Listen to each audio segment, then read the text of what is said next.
It's Lara here with part 2 of Witchy Wednesday for the week of July 10th to 16th, 2019. And we're talking about the partial lunar eclipse in Capricorn that's happening on the 16th of July at 5:38 Eastern Standard Time, right? Daylight savings. That's where it's happening for me. That's the area of the world I live in, and you can adjust accordingly. In the southern hemisphere, it's happening on the 17th. So, but it's the same energy playing out, right, for all of us.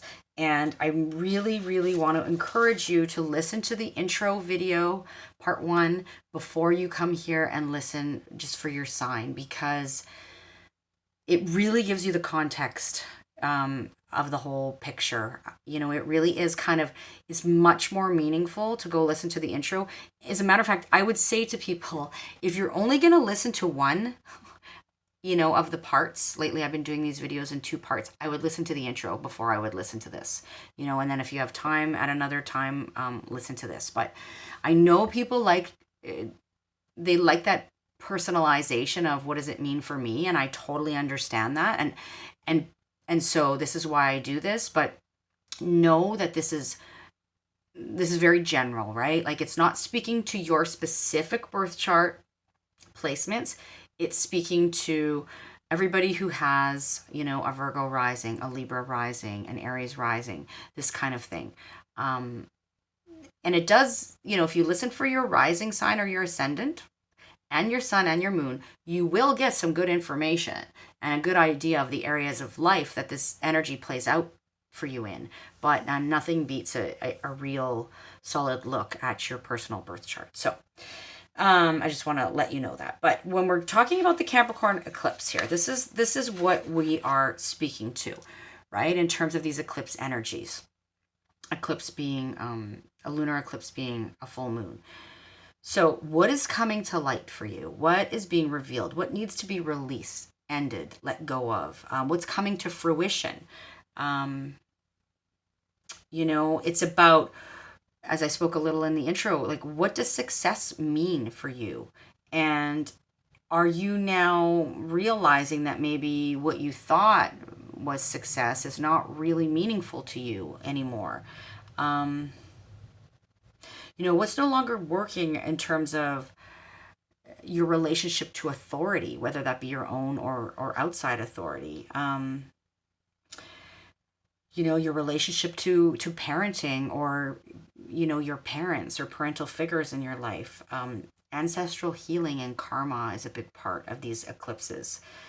Security, about obligations, responsibilities versus what you truly need, want, and desire.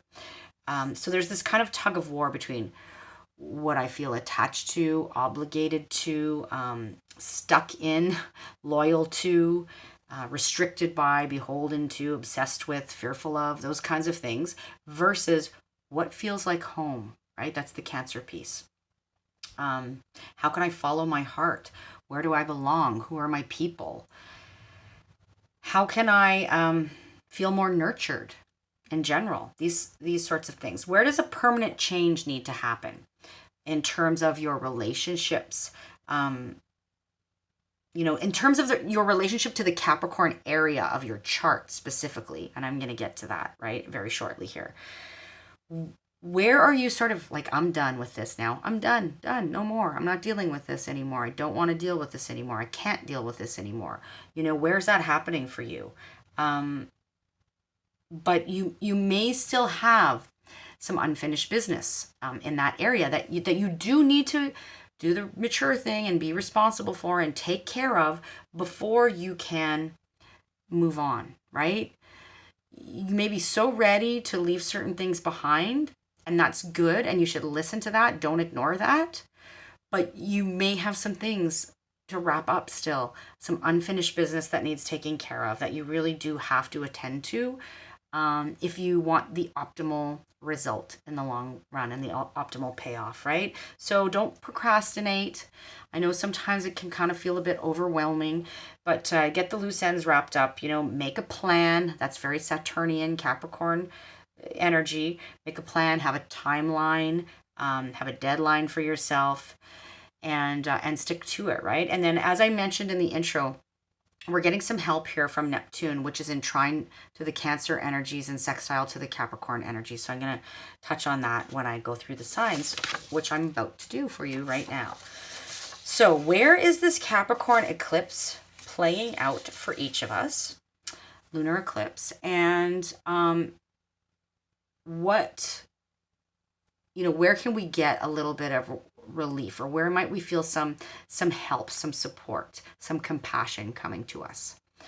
And that's from the Neptune piece. Okay, so Capricorn, we're going to start with you because this eclipse is happening in your sign, and a lot is going on for Capricorn. I'll tell you, I know some Capricorn people, and wow, there's a lot of big stuff going on for Capricorn folks these days, and they're handling it in true Capricorn fashion, right? Being mature and responsible, and that is the light side, the optimal, the higher octave energy of Capricorn, is to do it that way, to handle it with maturity, and responsibility, and that kind of thing, and practicality, and that's the Capricorn folks I know, that's the way that they're handling the challenges that have been coming up. So Capricorn, kudos to you because you've got a lot going on.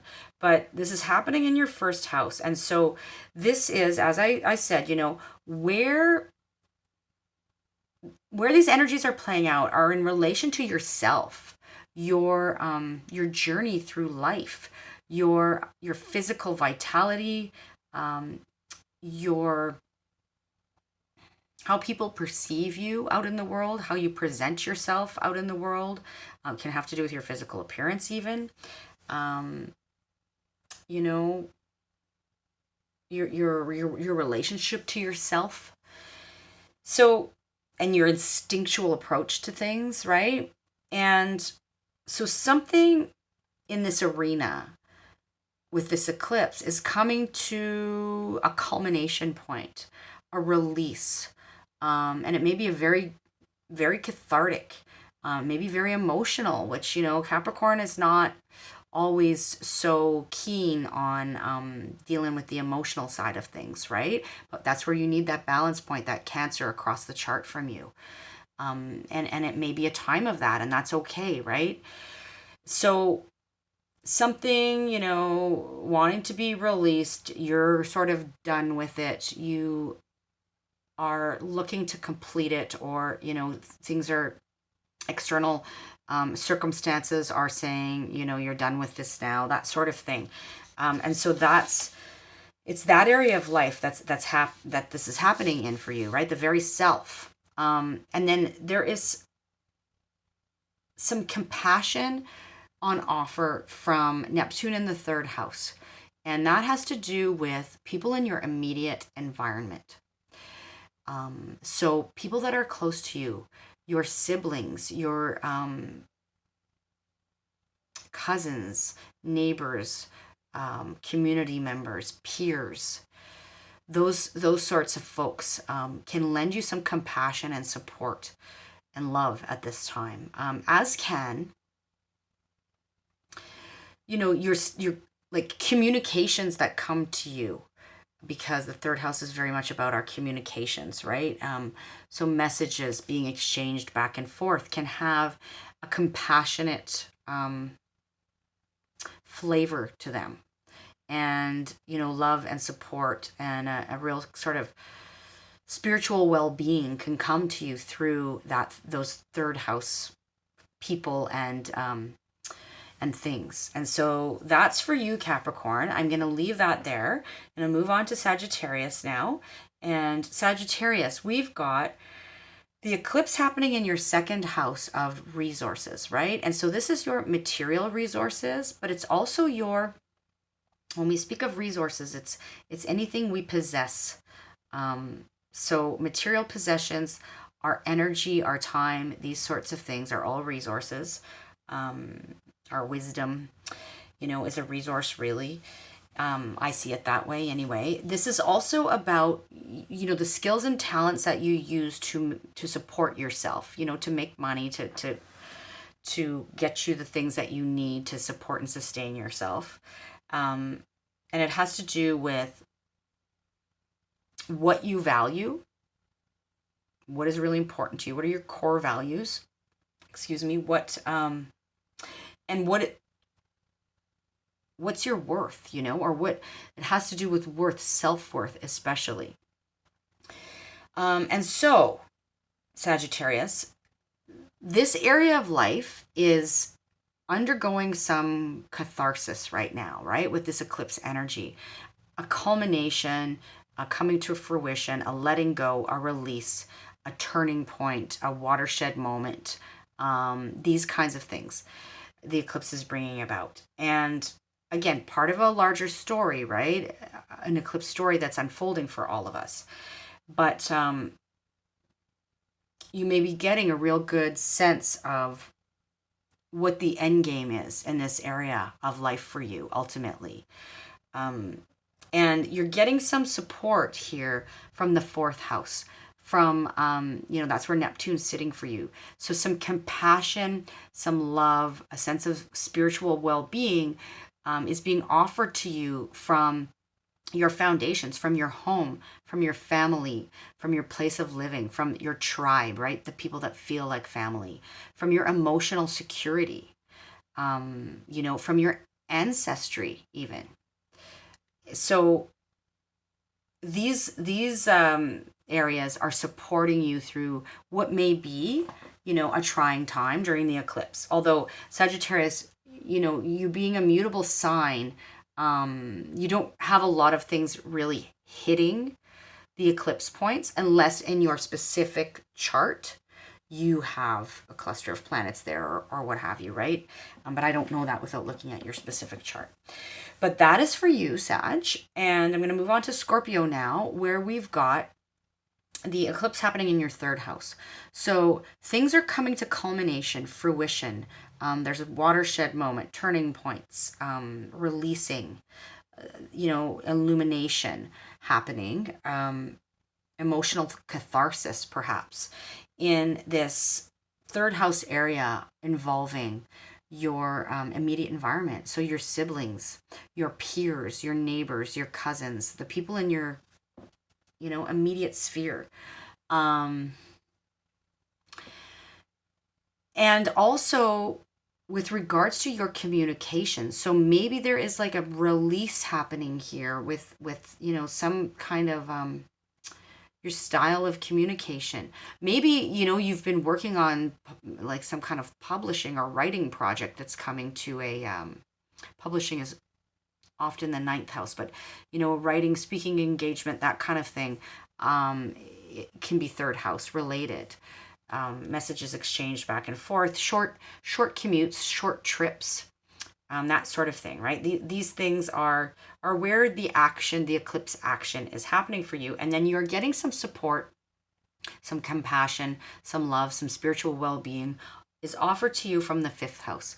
And that is your creative self-expression, your creative, your personal creative endeavors, hobbies, interests, children you're associated with, your inner child, and just what sparks joy for you, how you have fun in life, right? So getting out and doing something enjoyable and pleasurable, taking a break like that may be helpful and really recharge your batteries while you're dealing with whatever the eclipse brings to you.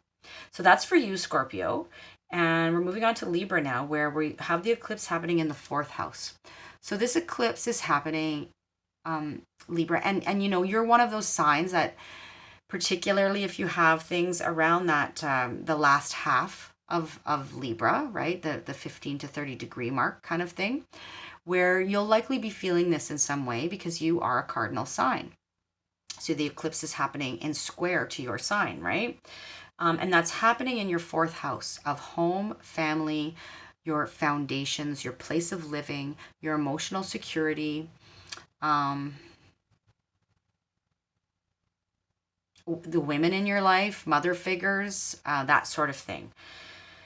And so there's some kind of shakeup happening here, some kind of coming to fruition, a culmination, a turning point, a, a big release, an emotional catharsis happening in relation to those fourth house matters. And then you're getting some support from the sixth house, which is where Neptune's sitting for you, right?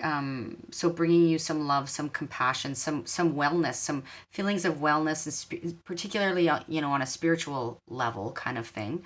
And that's coming to you from your sixth house of health and wellness. So maybe some good health news, or some feeling well physically, or taking care of your health and wellness routines, something around that, or just your daily routines are a little bit perhaps easier, feeling more supportive and compassionate and loving right now. Your daily routines, your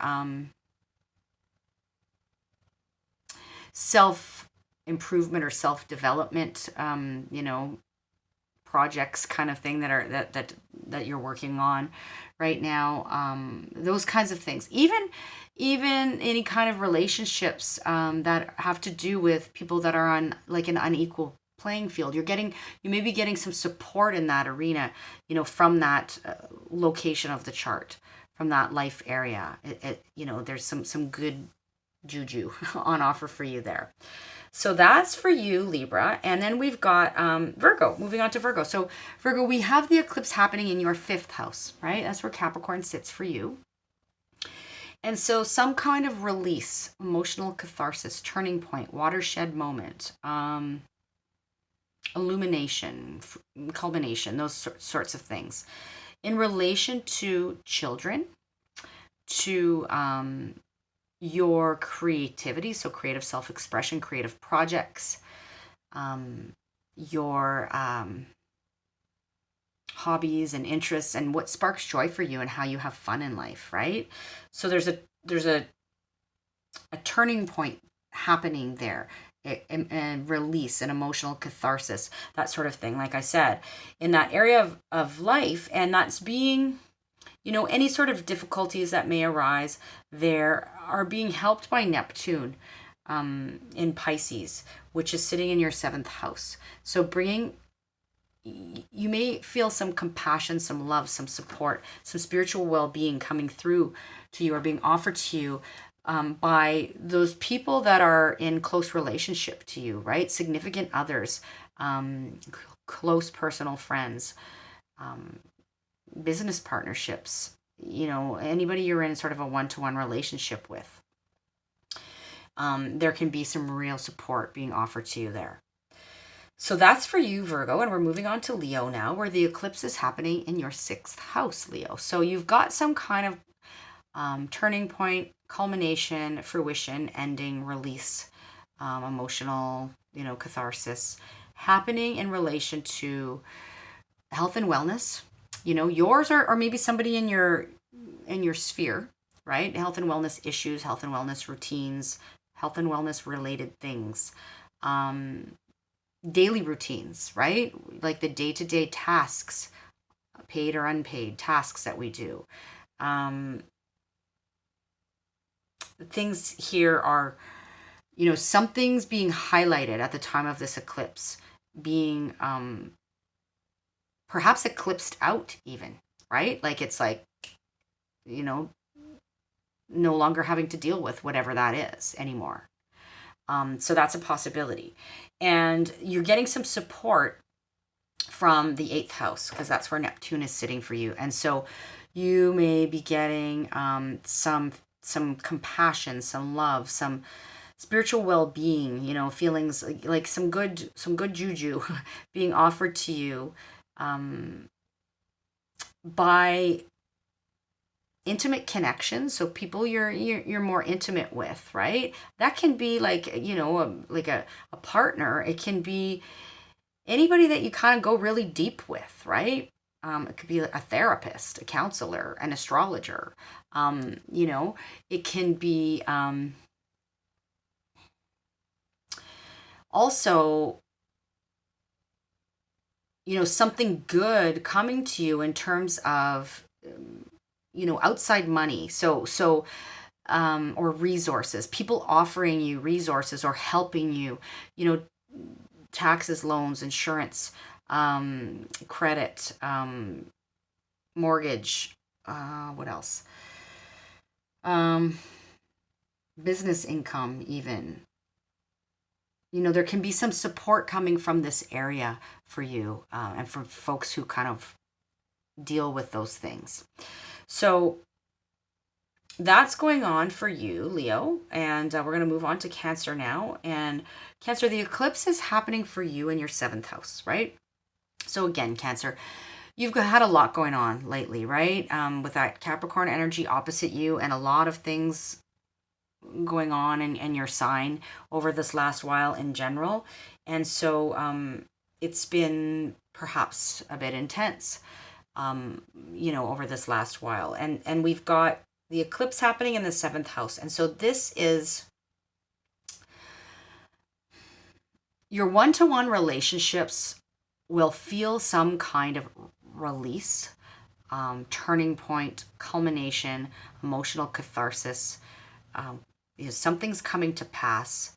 Perhaps something, is being eclipsed, like a significant relationship may be eclipsed out of your life. But that ultimately may be for the better, right?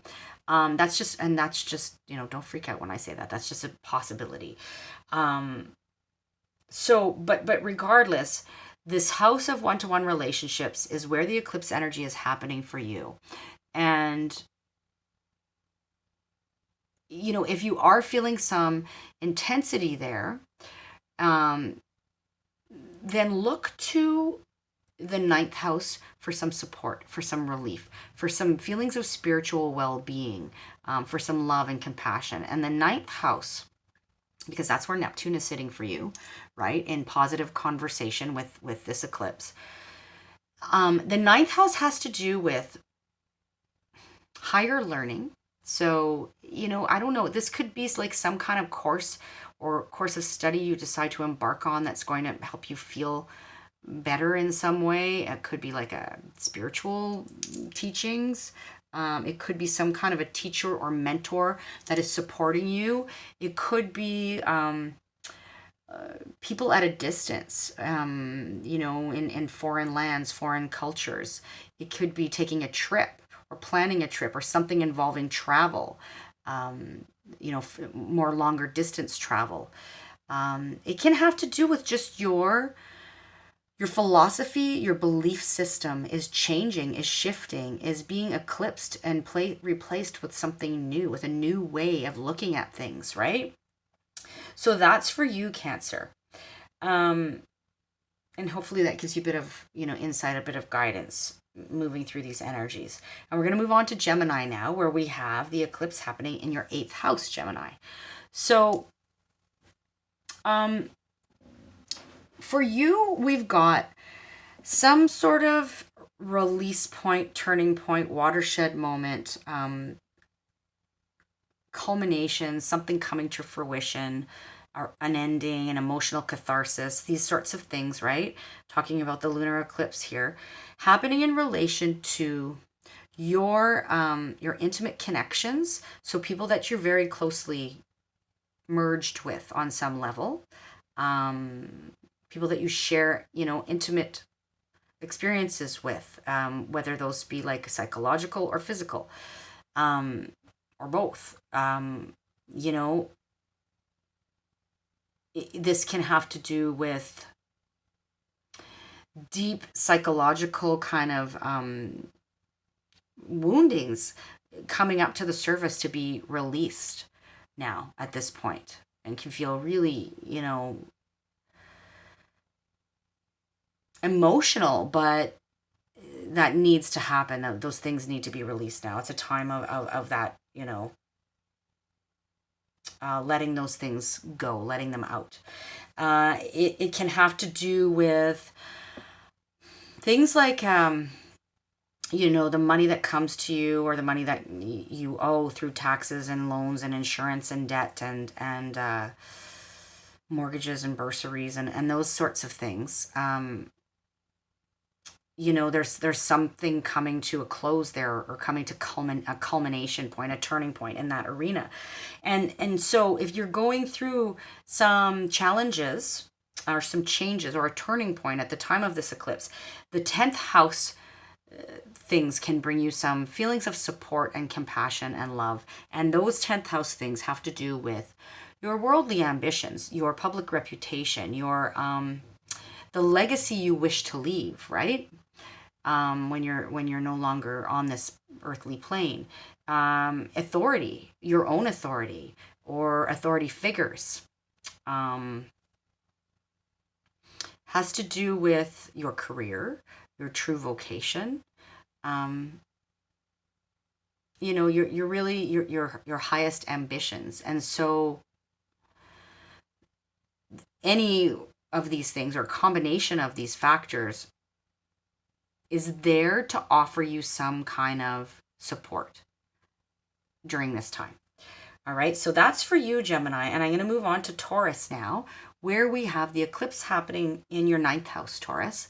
And so you've got this, potentially emotional catharsis or release, some kind of coming to a culmination point or an ending point, or a release, a letting go, an illumination, right? And some insight perhaps happening in relation to your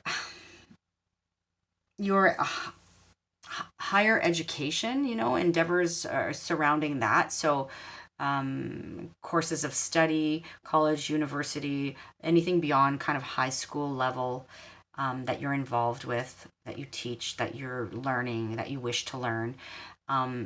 People at a distance, so foreign cultures, can offer you some support right now. Maybe traveling, maybe taking a trip can be, not offer support. This is where the eclipse is happening for you.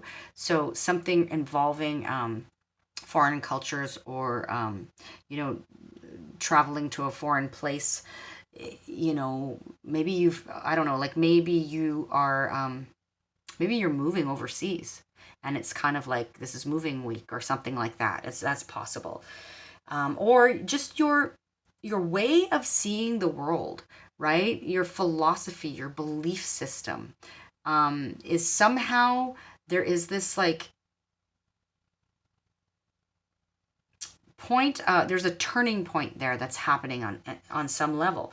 And then the 11th house, where Neptune is sitting for you, is the area that is offering you some support during this time. So that may feel like where the love, where the compassion, where the spiritual good feelings are, coming from.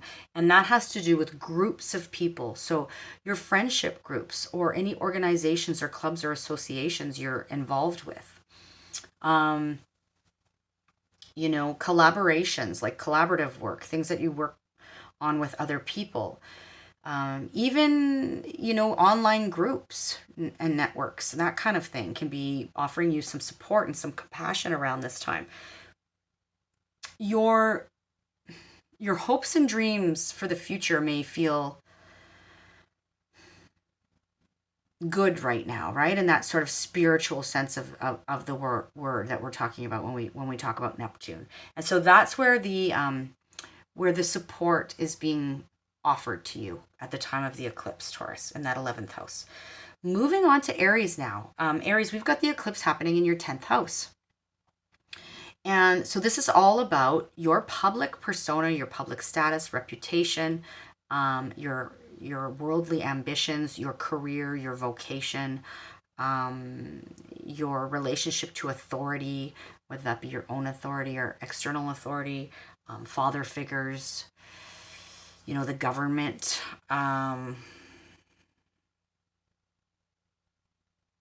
What else?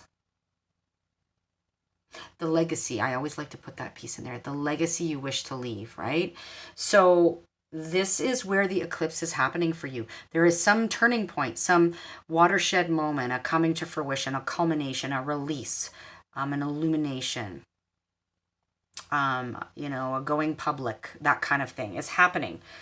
right now. And it could be like emotional catharsis around these 10th house matters, right? In some way is happening for you, Aries. And you being one of the cardinal signs, this is really, you're feeling this on some level, definitely.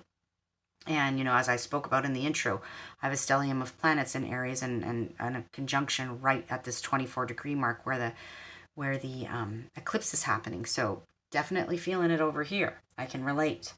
And so, Aries, where some support is being offered to you, where a sense of real compassion and love can come from, and spiritual upliftment, is the 12th house.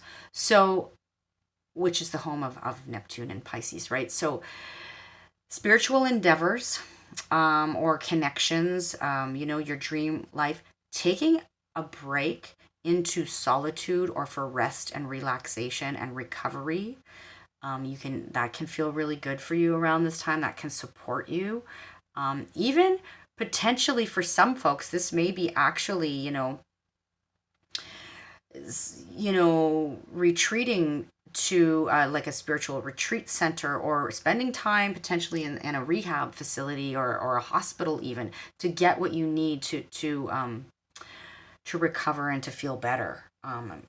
So that's potentially, but it's a good supportive energy with Neptune sitting there.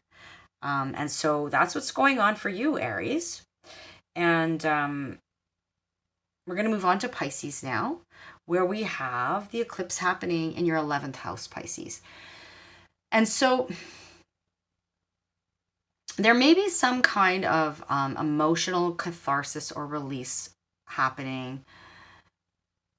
And it may be on kind of, it may be not so impactful for you, Pisces, because again, you've got, you're not one of the cardinal signs, right? You're a mutable sign.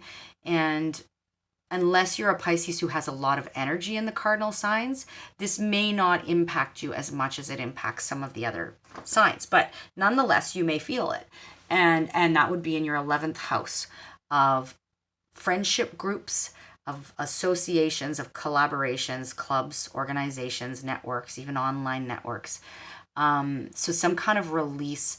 This can have to do with your hopes and dreams, right? For the future, your vision for the future. And what it's kind of the supports you need to get you there, what you need to get you there kind of thing. And this is where this potentially release point, turning point, culmination, ending, revelation, realization, coming to fruition, emotional catharsis may be happening for you in that 11th house.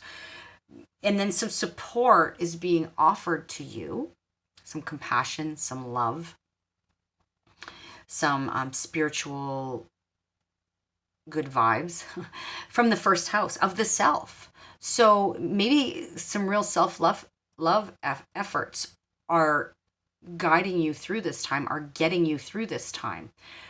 Pisces, you've really started to look after yourself and do what needs doing in relation to your own vitality and well-being, right? Maybe some good news comes to you in that regard, even.